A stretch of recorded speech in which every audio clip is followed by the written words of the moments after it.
Welcome to Liesl's Artistic Studio. I don't know about you, but I am ready and excited to start painting some Christmas watercolor cards. And to top things off, where I live, the weather has started to turn cold, and in fact, we even got a little bit of snow over here for the first time of this season. This really got me in the mood to paint something fun for Christmas. So I almost did a candy cane painting last year, but I never got around to it. So this is the first one on my bucket list for this year. But really quickly, before we get into the painting part, we do need a quick little outline drawing to help us out with this today. Now, this isn't too complicated, so feel free to follow along with me if you wish. But if you'd rather, I am going to make this part a little quicker and easier for you by putting this outline on my Etsy shop. It will not only be a full page size like I have here, but also in card sizes as well, including 4x6 and 5x7. I'll leave a link to that in the description of this video if you're interested. But for those of you who would rather draw it yourself, let's get right into it. Now, I already have a light penciled sketch here of what I want, but I'm going to go over this with you in the best step-by-step way so that it is easy to follow along with. I'll go ahead and use a thin Sharpie marker so that you can also see it a little better. So first up, you need to choose what area of the page you'd like to have this. You can do this in a vertical format and just have this painting right in the center of the page, but I thought it would be fun to have it more off to the side in a horizontal format so that I can also have some room to maybe write a little Christmas message also. So here I'm just going to start by drawing some simple circles all clustered together for some little berries. If you want, you can even draw little highlight circles on them as well, but that's optional. Just make sure that all of these highlights are in approximately the same position on every berry. Next up, let's draw some holly leaves stemming out from behind these berries to make a nice little berry holly spray. You can draw as many or as few of these as you'd like. I'm going to draw about 6 of these circling around this berry center.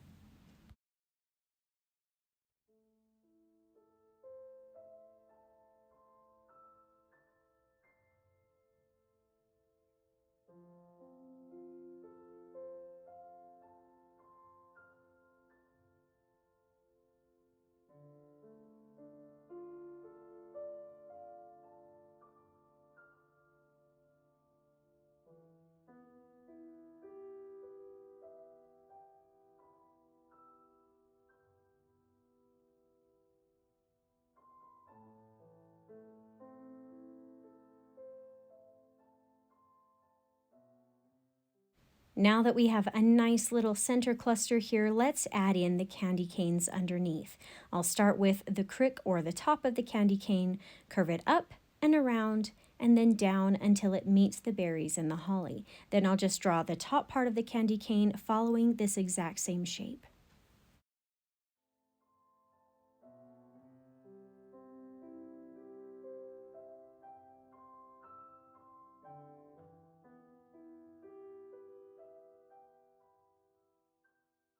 To finish off the rest of the candy cane, we just need to follow the lines through the greenery and have it stem out from the bottom here. If it helps, you can definitely pull out a ruler to help guide your lines and keep them straight. I didn't do that, and some of my lines are slightly off, so it might be a good idea.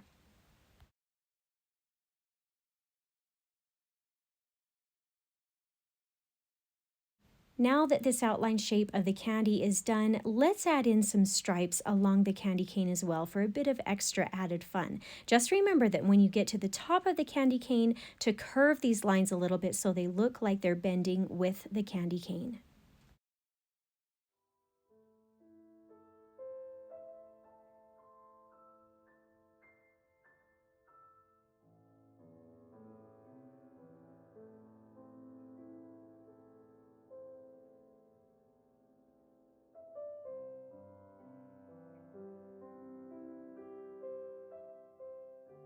All right, now you can leave this just as it is if you'd like to keep this drawing and painting a little more simple, or you can step it up a bit and draw another candy cane in the mix here that is drawn underneath this first one. Again, the biggest thing to keep in mind here is to follow through with the lines so that it looks like the top and bottom half line up together.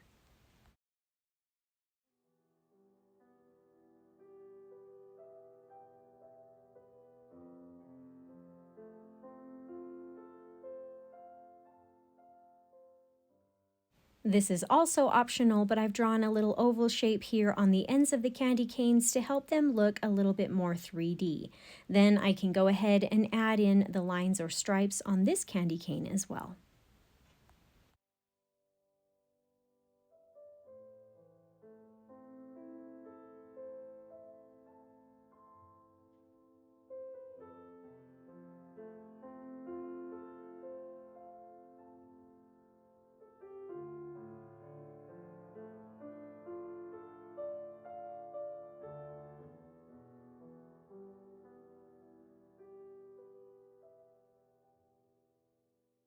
To kind of finish this off, I might add in a few more holly leaves along here now that I know where my candy canes are lined up, and maybe even a little twig or branch shooting off from the holly spray as well.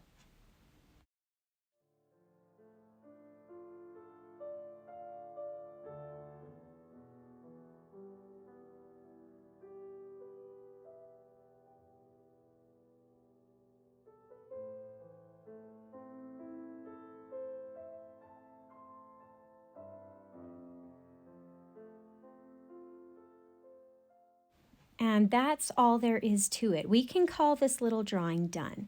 Now let's get to the fun of painting. Now, if you choose to print out the Etsy outline, all you have to do is trace it onto your watercolor paper using a light table or even just a well-lit window in your house. And in fact, if you drew this yourself and plan to paint multiple paintings of this to give away, I actually recommend that you just retrace your original drawing over again as well to save you a little bit of time. All right, I'll go ahead and tape my paper down with some artist tape and then finish grabbing some of my other art supplies. I have, of course, my watercolor paints and paper, and then I need some clean water and a paper towel, and of course, some brushes. I'll be using some of my Cadmium brushes today. These candy canes have some pretty small spaces that need to be painted, so I'll mostly be using a small number 3 round today, and maybe the number 6 round as well. These brushes are currently out of stock, but if there is enough interest, Cadmium may potentially run a second batch. So if you'd like to be notified if that happens, I do have a link in the description of this video that you can sign up with, along with links and information for any of the other products you see me using today. All right, to start off with, I'll just grab this number 6 round first and get a shadow color ready to use on my candy canes. I plan to paint them white and red, but this shadow color is going to emphasize the 3D look of these and also help that white color stand out from the whiteness of the background paper. I'm just using a little bit of Payne's gray for this, and I am actually going to keep it very light and watered down. In fact, just for fun, I may add a small hint of cadmium red to this Payne's gray as well, just to warm it up a little bit more, but not too much though, just a hint. I still want the color to say gray. All right, now that my shadow color is ready, I'm just going to paint a thin strip of this alongside the edge of this candy cane here. And then after that initial strip of color is down, and while it is still a little bit wet, I'm going to wash and dry my brush off and use the damp brush to sort of soften this inside edge and make it fade into the center of the candy cane. This way, the darkest part will be on the outside edge, helping create that 3D effect that we talked about earlier. I'll go ahead and do this to the tops of the candy canes as well in that exact same way. And then when both of the candy canes have this gray strip on one side of the candy cane, I'll come back in here and do the other edge as well. I hope you're enjoying this tutorial so far. In fact, if you find you like my painting and teaching style, I hope you'll subscribe if you haven't already, so you don't miss out on any of my new and upcoming tutorials. I have some great things planned out for this Christmas season that you definitely don't want to miss.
Okay, awesome job. This is a great start to these candy canes.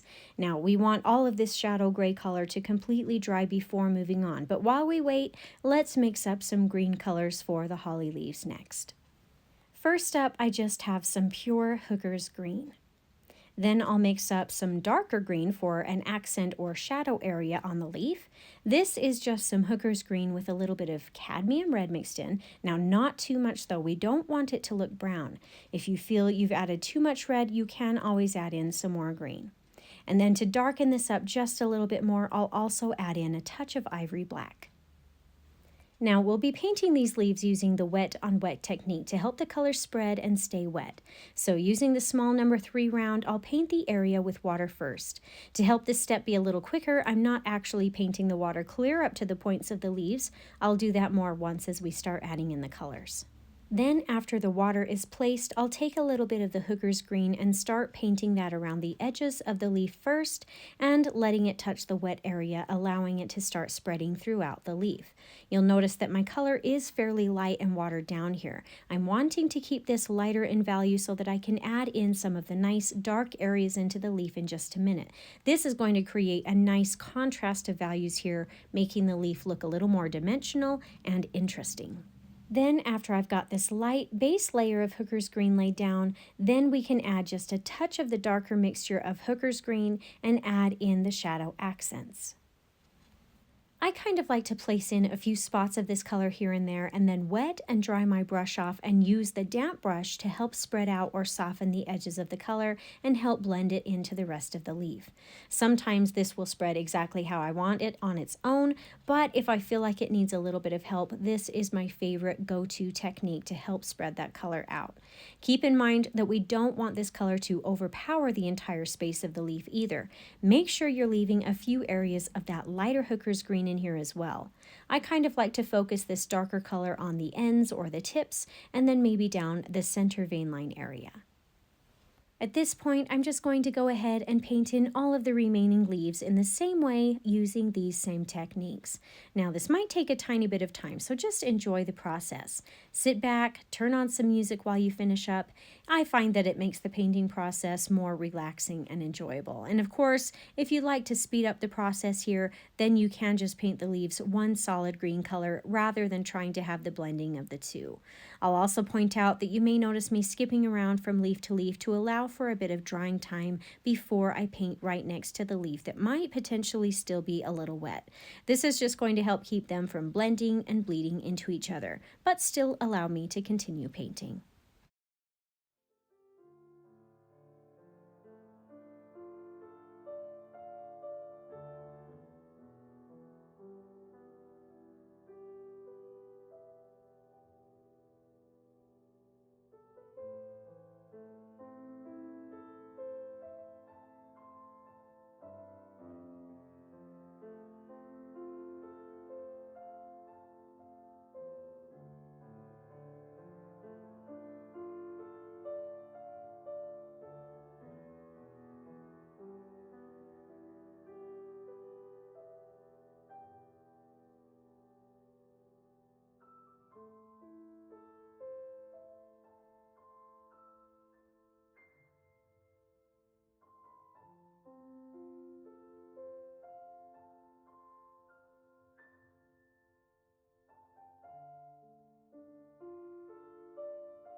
All right, well done. That is a good portion of this piece finished. All that's left to do is add in some red color now.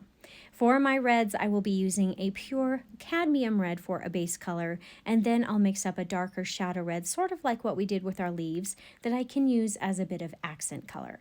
This mixture is cadmium red with a little bit of ivory black mixed in, and I also may throw in here some alizarin crimson as well to help keep the color darker, but also add in some vibrancy. The black works great to darken up a color, but it can dull the color down quite a bit too.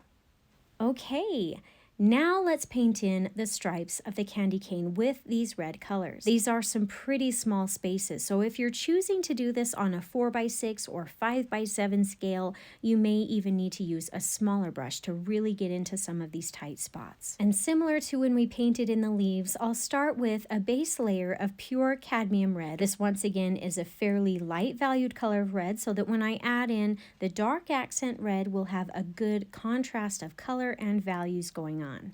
Then after that first red layer is down, then we can take just a tiny bit of the dark shadow red color and apply just a little bit to each of the sides, leaving the middle of the candy cane lighter in value. This is going to really make a 3D look here. And if you need to, just like we did with the leaves, you can help soften or spread this color just a little bit by using a damp brush that has been rinsed and dried. And as another side tip, I didn't seem to have too much trouble with this happening, but if you find you've lost the highlight or the lighter red color area in the center because the paints have bled too much, then you can also use a damp brush that has been rinsed and dried to wipe out a little bit of that extra color that might be where you don't want it to be. I may also add a touch of light red color to the little oval ends of these candy canes as well. And then at this point, all you have to do is finish painting in the red strips on the candy canes until they are all complete. I may fast forward or skip through a little bit of this part since it is all the exact same technique repeated over and over again.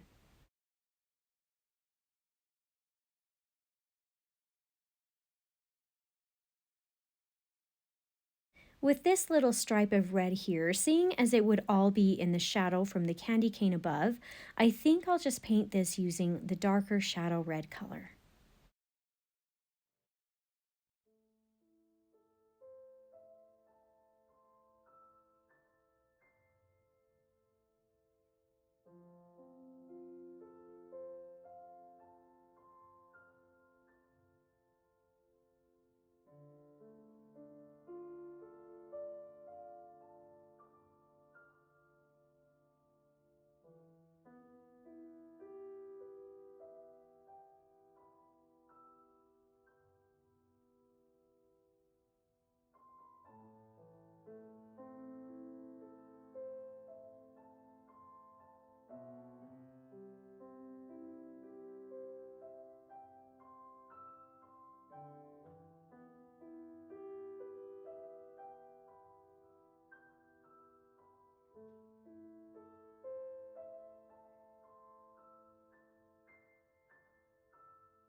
All right, well done. This is looking really pretty good here. We only have a couple of things left to paint and we can call this finished. So first I'll take a touch of burnt umber and just paint in this little twig poking out here. Nothing too serious or intense. And then the last thing we need to add in is the red on the berries here in the center. I'm not going to go too crazy with these. I'll just take a bit of red paint and paint the circle shape going around the little white highlight area on the berry. If you'd like, you can try a wet on wet technique for this, but I found that they were so small it really didn't make that big of a difference, so I ended up just painting the color directly on. If you'd like, you can use both the light red and the dark red just to change things up a little bit, and I kind of skipped around this area as well as I painted to allow for a bit of drying time in between some of the berries so they didn't all blend together into one big blob of color.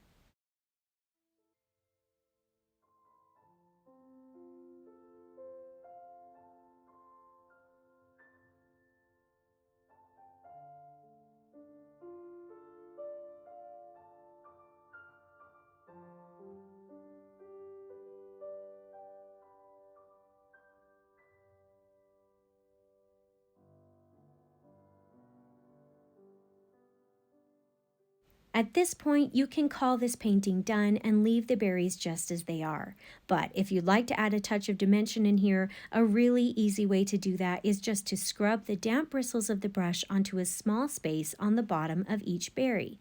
And then you use your paper towel to lift off a tiny bit of that color. This is going to create what's called the reflected light. This just makes them look a tad bit more realistic, and it really isn't too hard to add in. Then, of course, as an optional step, if you plan to give this as a gift or a Christmas card, you are more than welcome to write something in the empty space of the page. Who it's to, who it's from, maybe a little message or a saying. I'm just going to write Merry Christmas for now, but you really can do whatever you want. And that, my friends, is it for this beautiful little Christmas candy cane painting. I truly hope you had fun with this piece. I cannot wait to share some more Christmas tutorials with you in the coming weeks. If you did enjoy this tutorial, I hope you'll consider subscribing to my channel so I can continue to help you discover your artistic side.